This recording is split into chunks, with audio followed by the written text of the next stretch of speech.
જે ગુજરાતના વિદ્યાર્થી મિત્રોએ 12 પાસ કર્યું છે અને જેમને ડીએલએડ કરવું હતું પણ જ્યારે જાહેરાત આવી મે મહિનામાં જૂનમાં ફોર્મ ભરાણા 10 જૂન સુધી એ વખતે એડમિશન નથી લઈ શક્યા, એમને ફરી એકવાર તક મળી છે. એટલે કે 12 પાસ મિત્રોને આ વિડીયો શેર કરી દેજો. ડીએલએડ કરવાની ફરીથી તક મળી છે, પીટીસી કરવાની, કારણ કે આવનારા વર્ષોમાં 63,615 જગ્યાઓ ભરાવાની છે ડીએલએડ ઉપર. એટલે કે 1 થી 5ની અંદર એટલા બધી જગ્યાઓ છે. 45,000 શિક્ષકો નિવૃત્ત થાય છે. એટલે ડીએલએડના ફોર્મ ફરી એકવાર 9 સપ્ટેમ્બરથી 19 સપ્ટેમ્બર ભરાવાના છે.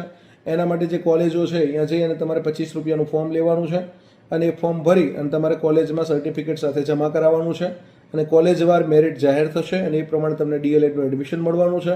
કોલેજોની યાદી છે એ આપણે ઓફિશિયલી જ્ઞાન લાઈવની ટેલિગ્રામ ચેનલ પર મૂકશું.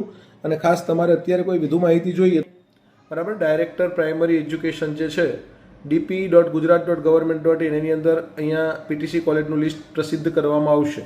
બરાબર, એવી સૂચના આવી છે એટલે અહીંયા પ્રસિદ્ધ થશે. આ વેબસાઇટ તમારે જોતી રહેવાની છે. અને બાકી વધુ માહિતી માટે તમારે તૈયારી કરવી છે ટેટ 1 પછી, ગુજરાતની અંદર ડીએલએડ પછી ટેટ 1 પાસ કરવી પડે ને ટેટ 1ની તૈયારી કરી અને શિક્ષક બનવું છે તો એના પુસ્તકો અને એની ઓનલાઈન તૈયારી માટે જ્ઞાન લાઈવના નીચેના નંબર પર સંપર્ક કરી શકો છો. પીટીસી કોલેજના એડમિશન માટે અને વધુ માહિતી માટે પણ તમને કોઈ માહિતીની જરૂર પડે તો તમે અમારી ટેલિગ્રામ ચેનલ પર અમે લિસ્ટ મૂકી દઈશું જ્યારે જાહેર કરે ત્યારે વેબસાઇટ પર ઓફિશિયલી. અને ઓફિશિયલ વેબસાઇટની પણ તમે મુલાકાત લેતા રહેજો. જે તે ડીએલએડ કોલેજની અંદર જઈને ફોર્મ ભરવાનું છે. All the best of luck. જય હિન્દ, જય ભારત, જય જય ગરવી ગુજરાત.